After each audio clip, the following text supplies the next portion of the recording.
on digital radio, on the app, on your smartphone, on X, YouTube, and Facebook. The Sportscast. Basketball in March. The Donut Bag presented by The Sportscast.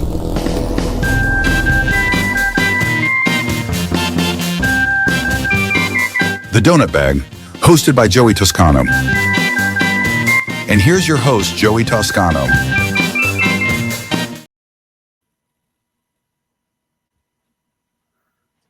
See, look at that. I got my own theme song now. I was just going to say, you didn't prepare me for that. I'm moving up in the world. Yeah. What's going on, everybody? Welcome to the Donut Bag Podcast, part of the Sportscast Network. Welcome to everybody joining us live. If you want to join in on the conversation, join us on the YouTube channel. The YouTube channel is just my name, Joey Bag of Donuts, V7F. We're going to talk Penguins. With me is Vince Comunale. How you doing? Good. So the big news this week, and I think it could be described as a shocker, is the Penguins letting go of Mike Sullivan. Do you think? I don't think this was planned. I don't think. I don't know. What do you think happened here? I think something happened at the Four Nations tournament. Some conversations happened with Chris Drury and Mike Sullivan during the Four Nations tournament. And I think things were put in motion because I find it very hard to believe that Mike Sullivan was out of a job one week and negotiated the richest coaching contract in NHL history the next week. Right. I think the writing was also on the wall. I think that 10 years is a long time for a coach in any profession. And I do think it was probably a mutual parting of the ways. I think maybe Sullivan went to management, Kyle Dubas, and said, if I'm going to stay here, these are the 10 things that need to happen. I don't think, I hate the word demands. That makes it sound like it was like a contentious thing. I think he probably had a conversation with, they both had a conversation, and it was just like, you know what? I don't think that you're the right person at this time for this job. And I think it was just a mutual parting of ways. I think, yeah. I think one thing is it seemed like a difference of opinion. It seemed like Sullivan wanted to win now. That's every coach ever. You want to win now with what you have. And yeah, he probably said, I don't want to stick around for some rebuild and we're going to play all the kids and all that stuff. I want to win. And I think Dubas is saying, well, I'm looking at 2, 3, 4 years from now. I'm not looking to short term. We want a long-term contender. So I could see that. I'm just surprised. Like you said, 10 years is a long time to be coaching. I'm just surprised it didn't happen a long time ago. To me, it seemed like Sullivan was amazing when he first came on in 2016, 2017. It seemed like he didn't really change what he was doing. And it seemed like the team just was not either couldn't follow what he wanted to do or didn't feel like listening to him anymore. Yeah, I think that it was a little bit too little, too late. We finally saw at the end of this past season, he started playing some of the younger guys. He had, McGroarty until he got hurt playing on the top line. And we saw Koivunen and some of the other younger guys getting regular minutes. Finally, for how many years have we been saying, you got to call these young guys up and let them play. They can't be healthy scratches. They can't be playing 6 minutes on the fourth line. That's not going to help anybody's development. And it's funny too. I don't know if he just kind of forgot. Those young guys helped them win those Stanley Cups in the first year. It was the Jake Gensels and the Brian Rust and the Connor Sherrys that really kind of pushed them over the edge and, were really big contributors to winning those 2 Stanley Cups. But as time went on, he just didn't believe in that. He believed in a more veteran team. And this is just one thing. It seemed like he, just the last 3 seasons just didn't have answers. He just, kept on trotting the same plan out there, for at least the past 2 seasons. You could even say the 3 seasons. Look at the slow starts. Look at the first shot that went in. Now I know a lot of that's on goaltending and not coaching, but I mean the slow starts, the blown leads. This was going on for 3 seasons now with no answer. So I think that, again, it was just time for a change. I wanted to bring up this stat. His winning percentage overall in his time that he was here was .537. Seems respectable, right? His winning percentage in his first 7 seasons here was .642. Yeah. His winning percentage the last 3 seasons was .555, .537, and .488. So, I mean, we're Right. falling off the cliff here. And I mean, I think just looking at that alone, it was time for a change. Yeah.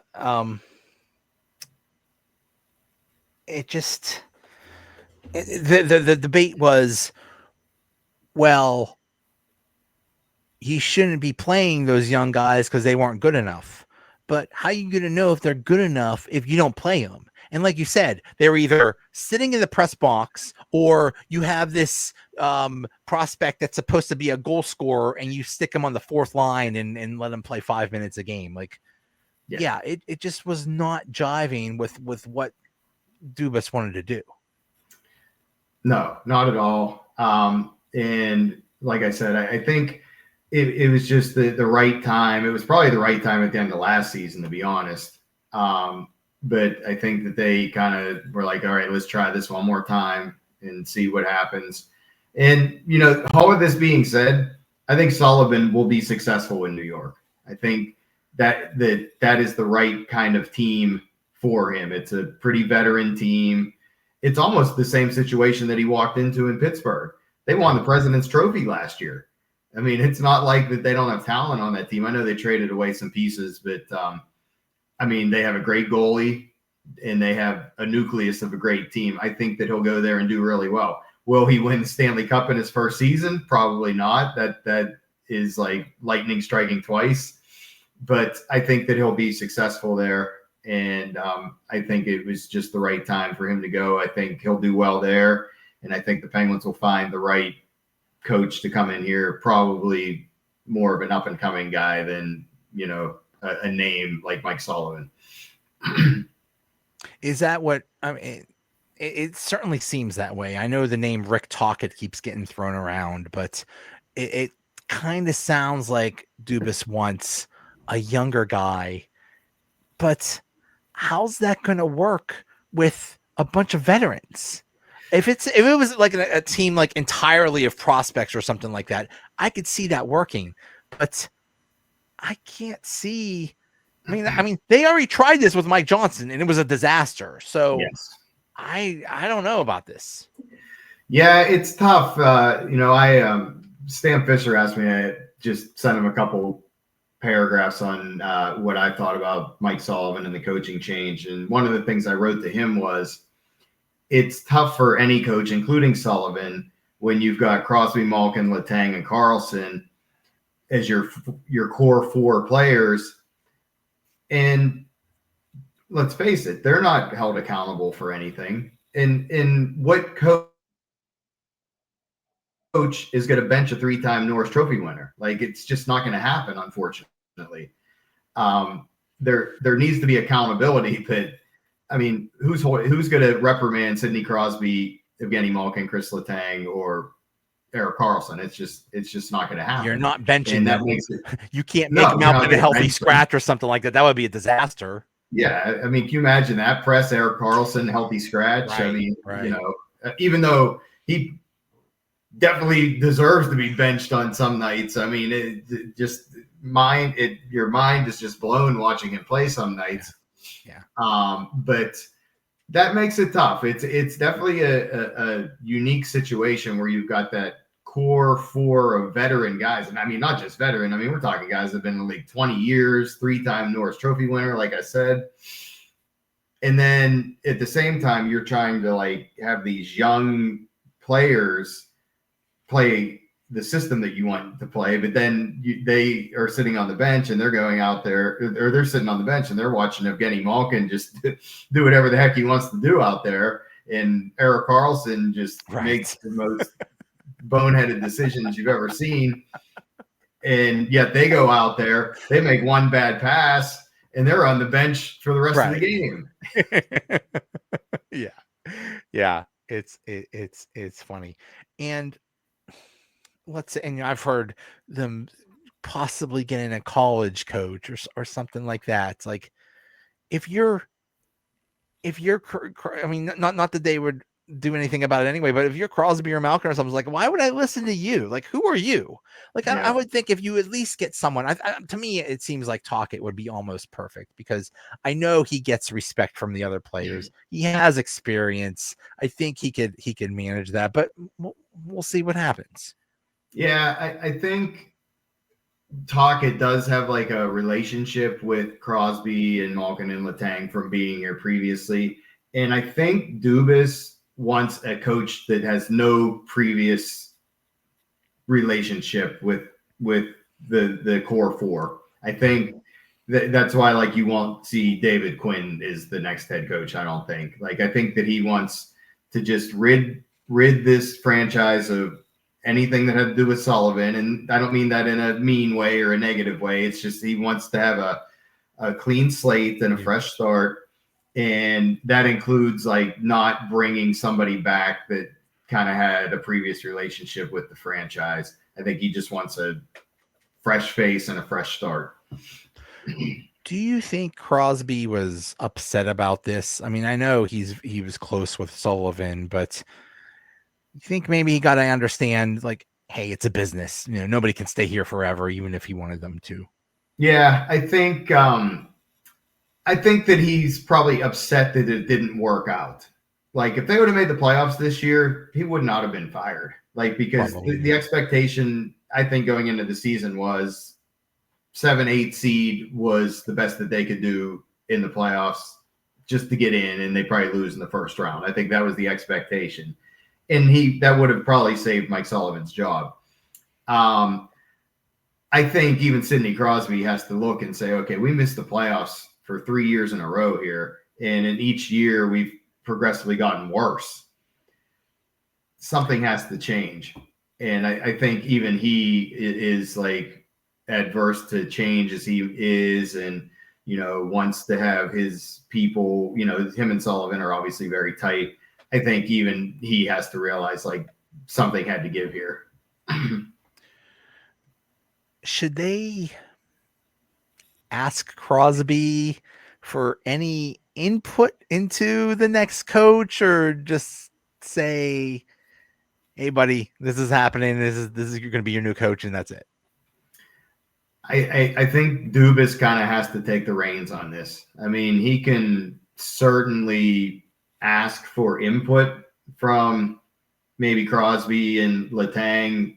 I mean, if he wants to talk to Malkin too, this is the last year of Malkin's contract, so we don't know what's going to go on there.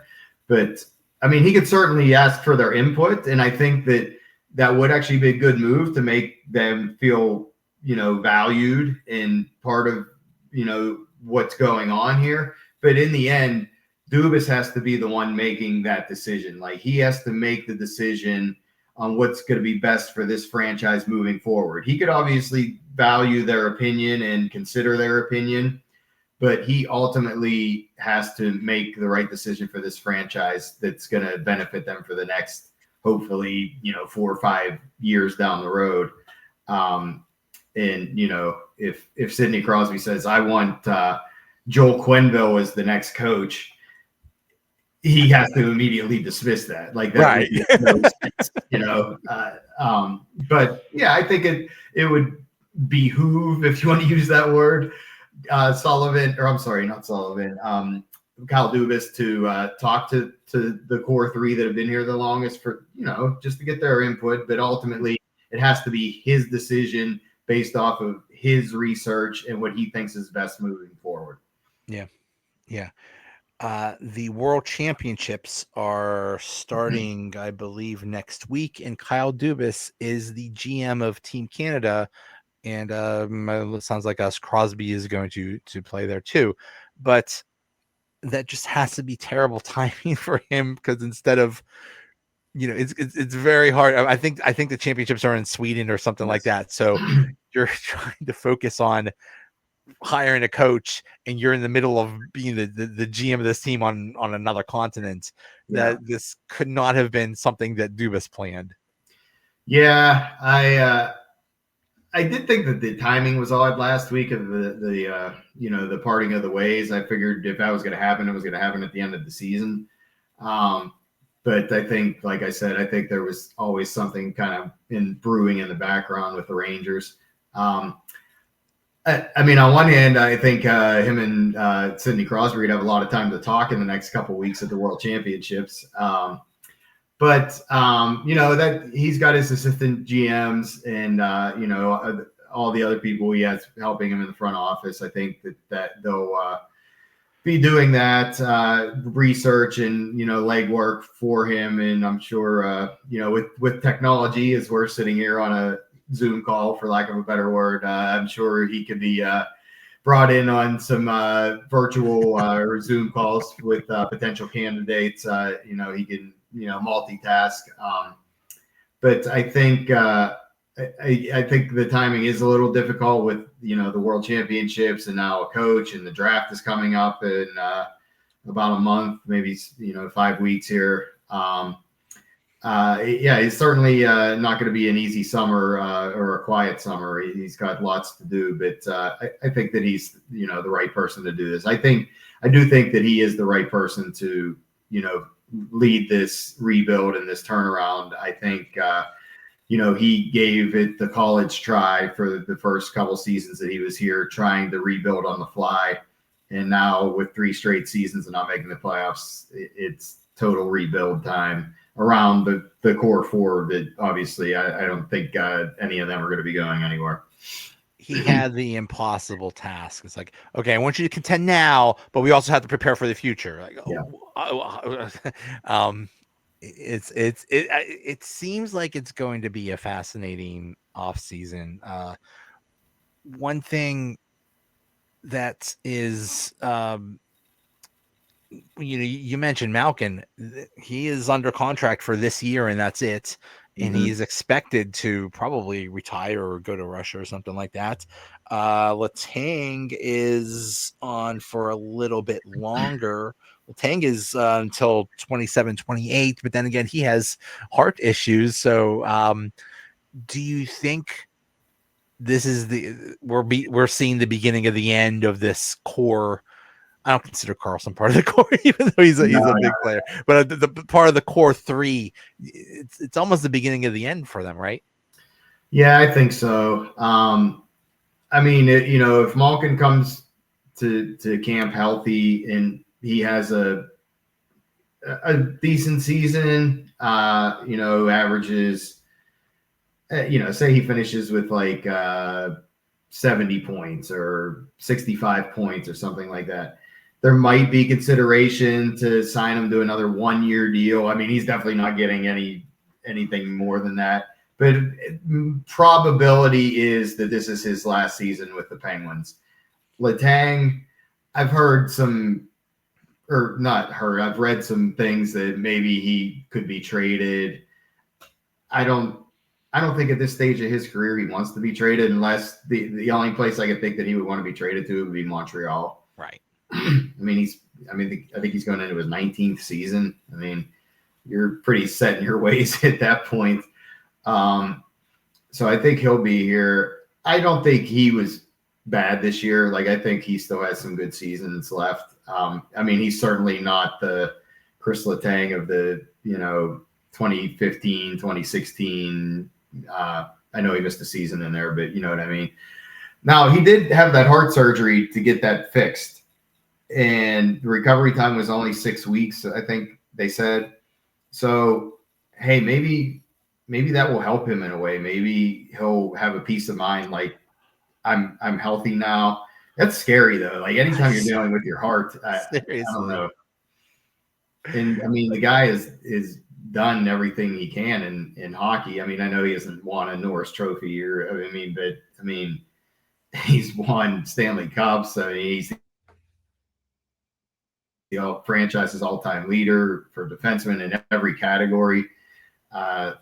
He just loves playing the game, I think. I know he's a workout freak in the off season, but I mean, to me, when you start messing around with your heart, and this isn't like an isolated incident, this has happened a couple of times now. Yeah.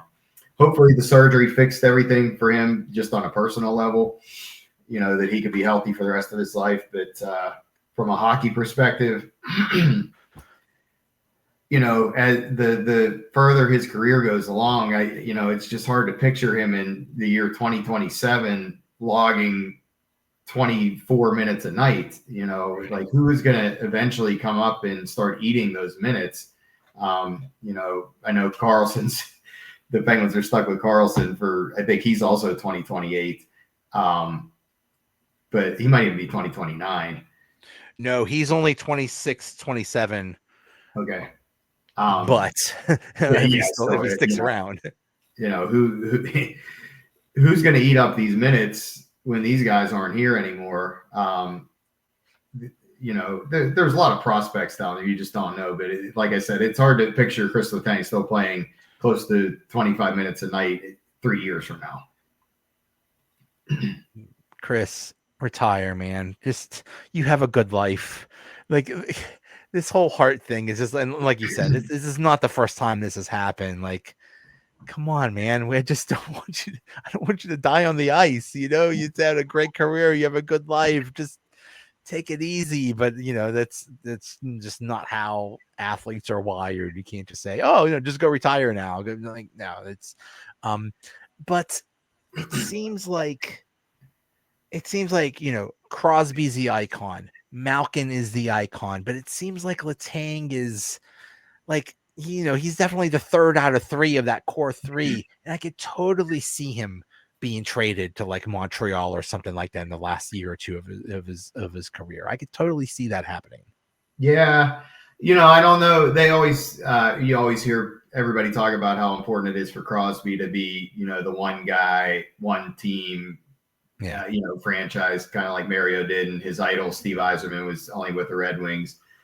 But you never hear that same thing come up, like if it's important to Malkin or Letang. And I wonder. I mean, I'm sure it's been asked of them, and they probably give the answer, yeah, it is. But I wonder if Letang got the opportunity to play in Montreal, who is 3 steps ahead in their rebuild compared to the Penguins. Yeah. If he would take that opportunity because I believe he has a full no trade clause. Like he would have to approve of any team. And I'm sure that his list would be very limited. It would probably be Montreal and that would be it. Right. That's fine. And, when you mentioned Malkin might stick on for another year after his deal ends, that just made me cringe. Like, I don't want to see him anymore. Thank you for your service. You've had a wonderful career. You're a legend, probably Hall of Famer, but get the hell out of here, man. I'm just it's like Crosby is still playing at a high level. Malkin sort of there, but I'm just ready for the next era to begin. But I don't want to see Malkin past the next year. Yeah, like I mean, I'm as nostalgic as the next person, but I mean, man, 20 years of 3 guys playing together, that's crazy. I mean, we've been lucky as Penguins fans, and it'll definitely be weird the day that years from now, that there's no 87, 71, or 58 out there on the ice, and it's just a completely new roster of players.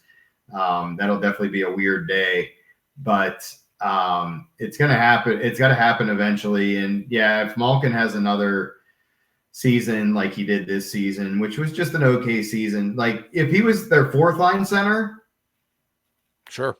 Okay. Yeah. But second line center, and I do have to preface this by saying he always gets the short end of the stick with the wingers. Some of the wingers that he's had to play with in the last couple of seasons, it's like no wonder he's not putting up any points. So like I'll give him that benefit of the doubt. But yeah, I mean if he has a decent season this year and wants to come back and be the fourth line center for $1 million, okay. But I don't foresee that scenario playing out. Right. Right. During the trade deadline, there were rumors, possibly Rust, possibly Raquel being traded, possibly Carlson or something like that. That didn't happen. But could you see any of those guys being traded this offseason? I mean, I think Raquel has the best trade value. I mean, they were asking a lot for him at the trade deadline. Like I was hearing like multiple first round picks and a prospect. And I'm like, that is crazy. But I mean, we saw like what like Rantanen, not that I'm comparing him to Rantanen, but I mean, we saw like what the return was on him. It was crazy. However, with Raquel, I think that he is staying here. Like Crosby needs somebody to play with. Right. I mean, obviously Rust is staying.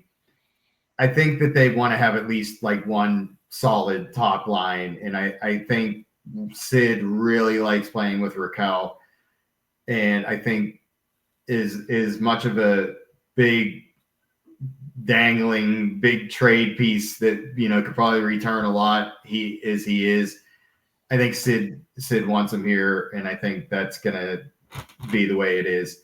I mean, they're, you know, as far as like Graves or Carlson or those contracts are, I think, just like immovable. I just don't know who would take those on unless the Penguins held on to some salary, which Right. There is some salary coming off the books next year. Like they had some retained salary still from I want to say Jack Johnson and maybe two others. That's coming up. Two of the three of them, I think, are coming off the books. So they do have the ability to like maintain some salary in a trade. But those contracts are such behemoths and there's still so much term left on both of them. I just don't see a scenario where a team is going to take those on, or I don't see a buyout either because there's still so much term left on both of those. And then that, you know, when you buy somebody out, that gets spread out double the length of whatever that is left on the contract. So I don't think that Dubas wants to take on that cap hit for, you know, the next 6 years or whatever it might be. You know, you could see some other potential trades. You know, I think Kevin Hayes has another year left on his deal. Trade him for a 7th round pick or, you know, something like that. But beyond that, I just don't see any trade partners for those big contracts or Tristan Jarry for that matter. I think that is also another immovable contract unless you keep, you know, 50% of the salary or, I mean, he still has 3 more years left on that deal. Yeah. And he hasn't done anything to warrant like a team saying, yeah, I think that he could be our starting goaltender next, you know, there's very little confidence instilled by watching the way he plays. On some nights there is, and some nights you're like, oh, wow, he looks like the all-star Jarry, but then the very next game, it's like, oh, this is the guy that gave the puck away in the Islanders series, you know, 5 years ago. The man single-handedly lost a playoff series. That's pretty impressive. It is. It's very. It was. I'm even when I watch replays of that, I'm still in shock. Yeah, unbelievable. It is just amazing. I don't remember when they bought out Jack Johnson. It feels like 5 years ago at least. And they are still paying. They still, 2025-26 is the last year they still have to pay to have his salary on the books. That is insane. Yeah. So buyouts are not a good thing. Yeah, the buyouts are. I mean, it helps in the short term, but it really, you hope that the salary cap goes up every year and it's less of a impact on your bottom line. But man, spreading that out over like years down the road, it's not like a best practice for sure. Crazy. Um, who among we've already seen some of the prospects come up. Who do you think is like ready to contribute next season from Wilkes-Barre? Definitely McGroarty and Koivunen. I mean, that's probably an obvious answer, but I think that those two are definitely ready. It was a shame that McGroarty got hurt at the end of the season there. I know there was only like 5 games left, but it seemed like he was kind of developing some chemistry with Sid there. Those two are definitely the two that come to mind. And then, the only thing I want to see is these guys get a fair shot in training camp. I want to see them get a fair shot, and including Morishchev, the goaltender. I think that, I mean, you look at what he's done in the minors, and I know that he's young, and I know we've got the Penguins have Nadalkovich signed for next year, which he could actually be somebody who could be traded in the offseason. Maybe get a 4th round pick just to free up, because there's so many goaltending prospects with Blomqvist and Morishchev down there. I want to see those guys get a fair shake. Blomqvist didn't impress while he was up here this year, but I want to see them both get a fair shot at cracking the Penguins roster this year, because I think that, especially Morishchev, at least give him the 10 games, maybe give him 10 games and see what happens. But that's all I want to see. I just want to see these guys get a fair shot to actually make the team out of spring training, out of baseball in my mind, out of training camp, and go from there. But I mean, Koivunen and McGroarty have to be on the roster on opening night next year. Yeah. Maybe Pickering. Yeah. It's funny you don't hear his name as much, but he is a very highly thought of prospect, and I think if honestly, if he's not on the opening night roster either, and barring injury or something, it's like, what are we doing? Yeah, exactly. So they have all these draft picks, 30 draft picks over the next 3 years, but the thing about draft picks is, I mean, they I think I have 10 draft picks this year. Yeah. Those people won't be ready to contribute until like 3 or 4 years from now. No. So do you think they're going to trade some of those draft picks for prospects, for established players? How do you think that's all going to work out? I think that he's going to leverage some of those draft picks to get proven. This is going to sound weird to say. It's like an oxymoron. Proven prospects, if that makes sense. Huh? Like, this guy is tearing it up in the AHL. We're going to trade you our next 2 second-round picks because we have an extra second-round pick for this player. Because you said you can't use all 30 of those picks and just hope that in 3 years that all these guys are going to all of a sudden come to fruition. I mean, we'll never see another scenario where in 3 consecutive years the Penguins draft, Fleury, Crosby, Malkin, Letang, and Stahl. That's never going to happen again. Yeah. Like the chances of that happening again are very slim. So you need to leverage those picks for proven players that you can bring in, proven young players. I'm not talking about like Kevin Hayes or somebody like that. I'm picking on poor Kevin Hayes today, but I think that he's going to leverage some of those picks. I mean, 30 picks, it's great. And I think that it does help having a lot of picks. I think that, the saying, throw a bunch of crap at the wall, hopefully something sticks. I think that that's kind of his philosophy, But I also think that you don't want to use all 30 of those picks to throw a bunch of crap at the wall and hope it sticks. Right.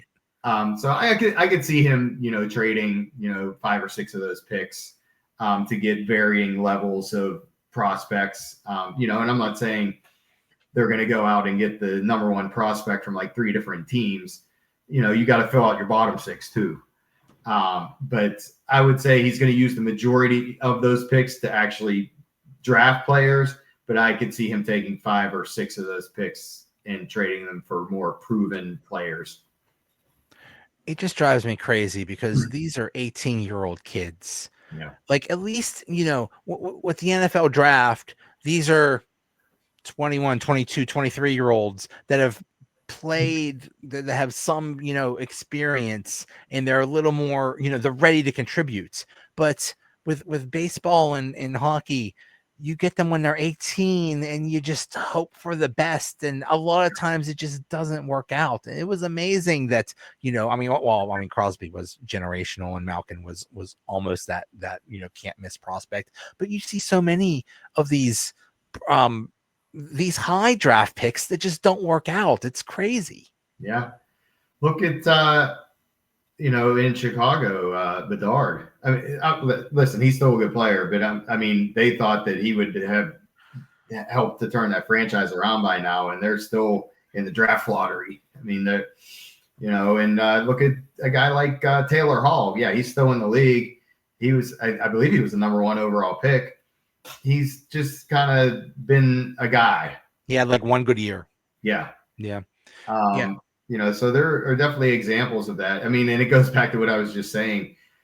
How crazy is it that Malkin, Crosby, Letang, Fleury, and Jordan Staal all played for the Penguins when they were 18 years old? Mm-hmm. I think Malkin might have been 19, but I know not all of them played their whole 18-year-old season with the Penguins, but the fact that all 5 of those guys played parts of their 18-year-old, in Malkin's case, I think it was 19-year-old season, is crazy.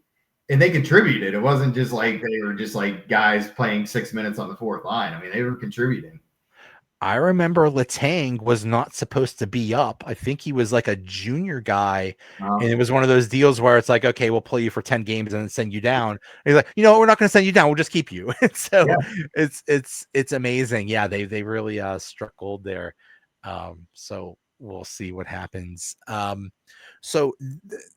The Penguins have 24 million about in cap space. Actually, I'm seeing about 21 million, but I mean, they have some money to spend. Do you think they'll go out and make a big splash in free agency?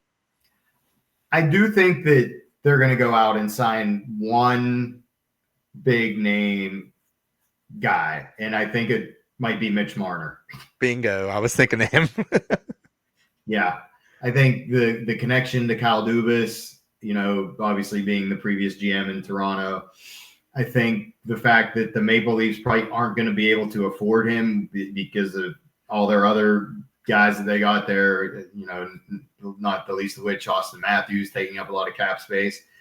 I think that there might be some merit to that. And I think that would be a good building block for the future.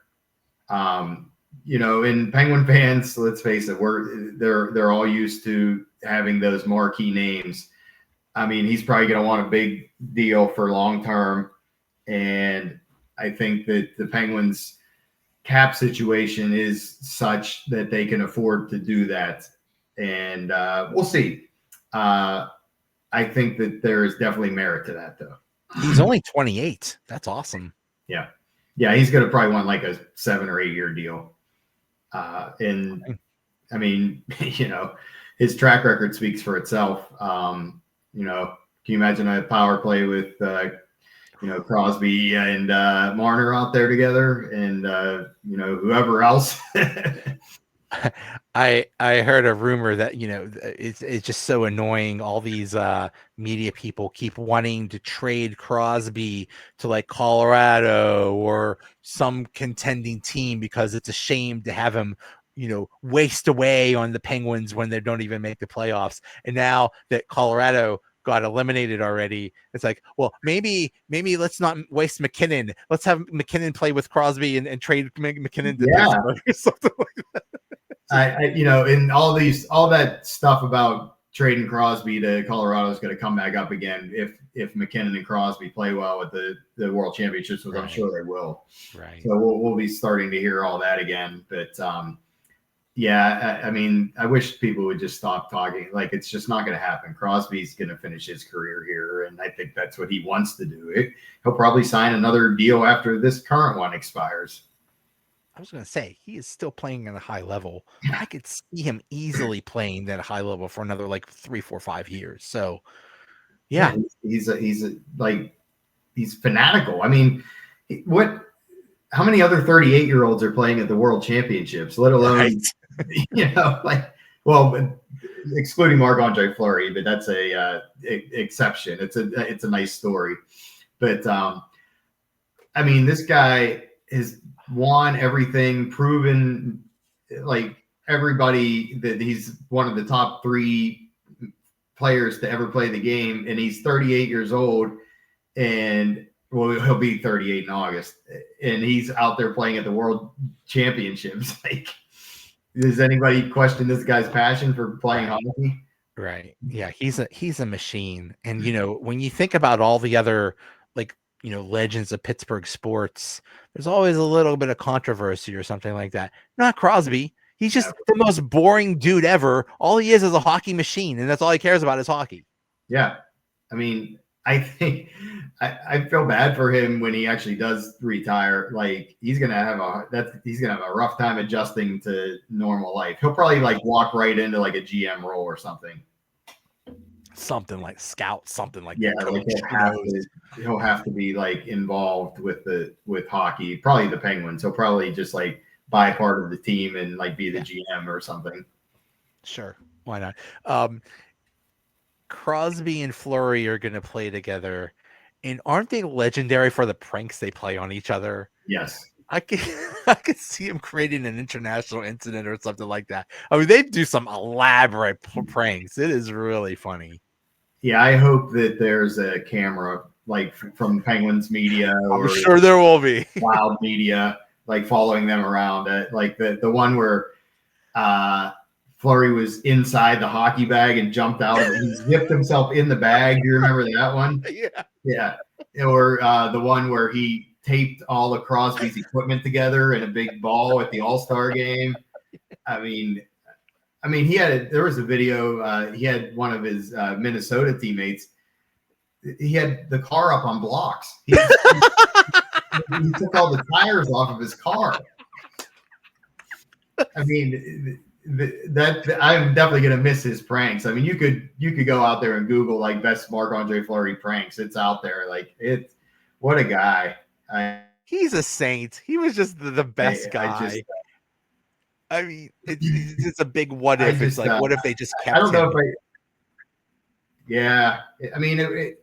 It was the right move at the time, but who could have ever known how that would play out? My favorite Marc-Andre Fleury, when I was interviewing him one time, it was the scrum after the game, and he's describing a save that he made, and he goes, and then I stuck my glove out, and he knocked my recorder out of my hand, and he stops in the middle. It's just a little recorder this big, and it landed on his goalie pads. The recorder did, and he stops the interview and he picks it up and hands it back to me, and he says, "Do I get another save for that?" What a guy! There'll never be another guy like him.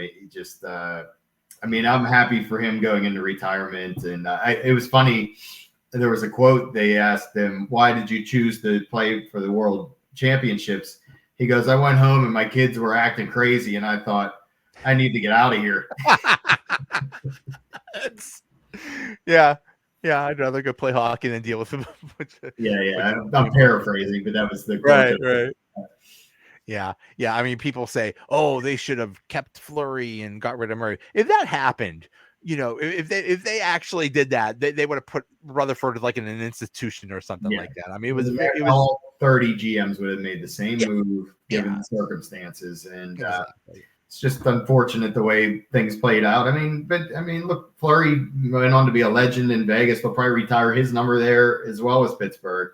Yeah. I mean, he, went on to the Stanley Cup final. True legend of the game, and one of those number one draft picks that I think he was first overall that actually worked out. And I think the Penguins actually traded up. I think they had the third pick that year, and they traded up to get him in the first overall pick. I'd have to look it up, but I think they traded with Florida. I believe it was Florida, yeah. The number one pick that year, yeah. Yeah. And then somehow, I've never heard of this, the Penguins enter the lottery and do worse. Like they were supposed to get 9th, and now they're 11th. Well, they're 11th. I don't know how that happened. I was kind of out doing stuff, and I got the alert on my phone, and the Islanders, who don't even have a general manager, somehow fell into the first round pick, which I know it's a draft lottery, anything can happen. And then the Penguins, who were finally, I'm like, okay, they're going to get a top 10 pick at least. They fall out of the top 10 to 11. And the Rangers still need to decide if they're going to let the Penguins have their pick this year or push it off to next year. If they give it to the Penguins this year, the Penguins will pick 11 and 12. Yeah. But most likely they'll probably wait till next year or something. Yeah, because they're going to be better. I mean, you would think and hope that they would be better from their perspective, and they will most likely wait until next year for that pick to go to the Penguins, and I'm sure it'll be like a middle to high pick. It'll probably be in the 20s, but it's still a first round pick regardless. Yeah, so. Yeah. All right. So how can people find you and follow you and get more of your work? Yeah, you can find me on Twitter or X, whatever you want to call it, at PGHVC. Occasionally, I'll contribute to some of the stuff that Stan Fischler writes on the hockey news. But you can mostly find me on Twitter, just ranting and raving about hockey and other sports in general. But that's the best place to find me, at PGHVC on Twitter. And I just did look it up. Florida and Pittsburgh did trade picks that year to get Marc-Andre Fleury. Yeah. Crazy. That worked out very well. All right. Hey, thanks so much. Anytime. All right. I'll see you.